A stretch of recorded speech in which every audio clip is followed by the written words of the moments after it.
Hey guys, we're back with our 2-point perspective street corner scene. And if you remember back here on the list back here, we've got to do 3 signs, including at least one freestanding sign, okay?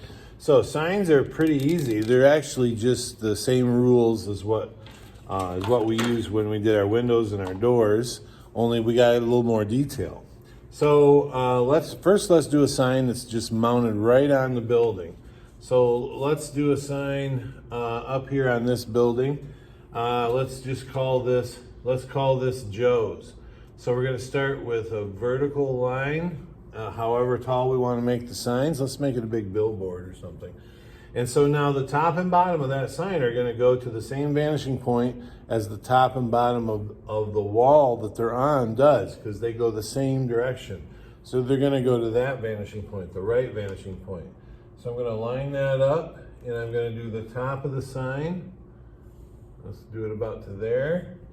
And I'm going to do the bottom of the sign about to there.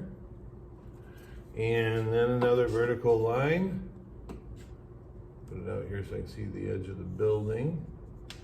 And that's the framework for our sign. Now, could that be a gigantic window? For sure it could. That's why I said the rules are very similar. Now, the tricky thing about signs is we want our letters and words on the sign, the top and bottom of those, to also go to the vanishing point. So what I'm going to do is I'm going to, let's see, I'll say, I don't know, Joe's something here, but maybe Joe's books or something like that. So I'll make lines for 2 lines of text. So I'm going to do the top and bottom of the word Joe's, and we'll have that be about, and you probably would do this with a really light line, just as a guideline.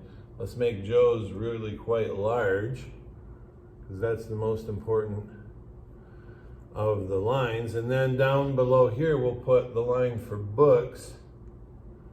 And we'll put the line for the top of that word. And then, again, these are all going to the vanishing point. So, and then we'll do the lines for the bottom of that word. Okay, and so now, this is one of the rare things where you don't have to have a straight edge. So now you're just going to sketch this in. So I'm going to put a J, and I'm going to have the upright part of the J kind of going like that. And it comes up like that. Maybe a little top part, and then the O. Now remember, these are going to be getting smaller as they go back away from us.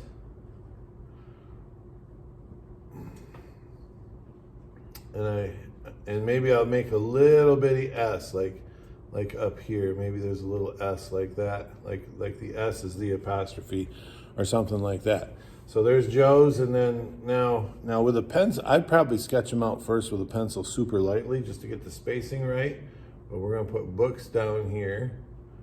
And so remember, all of the horizontal parts of the letters would go to the vanishing point.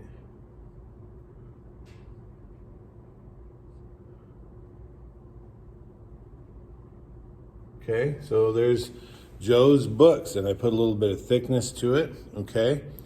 So you could put one like that. You could put a sign over here, okay? And the top and bottom would go to that vanishing point. Now, it says we need a freestanding sign. So let's think about a freestanding sign as something that's either hanging on its own hooks or maybe it's on its own post, all right? Let's go ahead and let's put a sign that there's a post that comes off this building and then 2 chains that hang down, and it's swinging. It's perpendicular to this building. So if you were driving down this street, you'd be able to read it really well. It wouldn't be on the flat face of the building. It would be the same direction as this side of the building, okay? And that's called perpendicular. So first, let's draw the bracket. So let's say that the bracket's going to be attached to the building right there. Let's say that's a steel plate. And so we're going to come out from the building by going back to that vanishing point, except instead of drawing towards the vanishing point, we're going to draw out from it. So we're going to go out like this. Okay, so you can imagine that's like a bracket that goes out, and that's going to hold our sign. So let's put a couple little, like, make it look like there's a couple little pieces of chain here. And now we're just going to draw a rectangle that will be that sign that's hanging from that pipe or that bracket. And the top and bottom of that has got to go to this vanishing point back here. So I'm going to go a little bit smaller than what the bracket is. Okay, so just a little bit shorter. There's the top. I'm going to draw a vertical line so I can draw it down.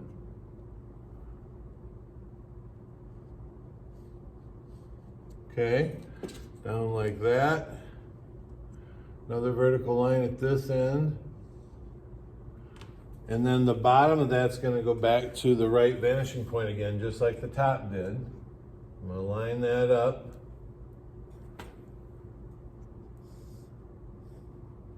Okay.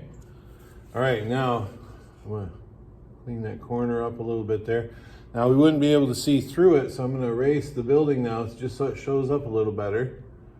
And let's say shoes. Let's say they're selling shoes. So I'm going to put I'm just going to do a one line, one word on there. So I'm going to put a line for the top of all the letters and a line for all the bottom of all the letters. Put that right here. Okay, so I'm going to put a big S. And keep in mind, we want the vertical parts to go straight up and down.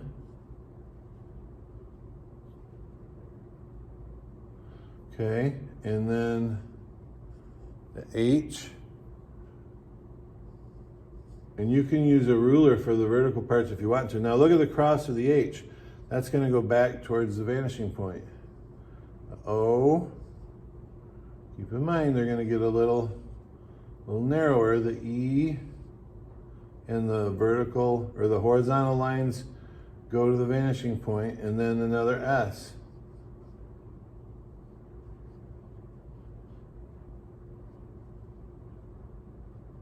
And there you go. There's a sign that says shoes, okay? So you got to do, a minimum of 3 signs, and one of them has to be freestanding. Now, how could I make that on a post?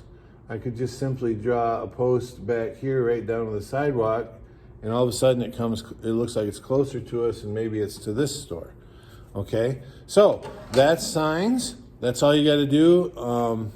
We could make some thickness to this. Watch this. If I draw back to that vanishing point over here, and I go down to the vanishing point, all of a sudden this, and then back from the other vanishing point, all of a sudden this, in a vertical line, this sign has thickness. Like maybe it's got neon inside of it or something, and it lights up. Okay, so that's our signs. Good luck on signs. You need at least 3 of them. One of them needs to be a freestanding sign.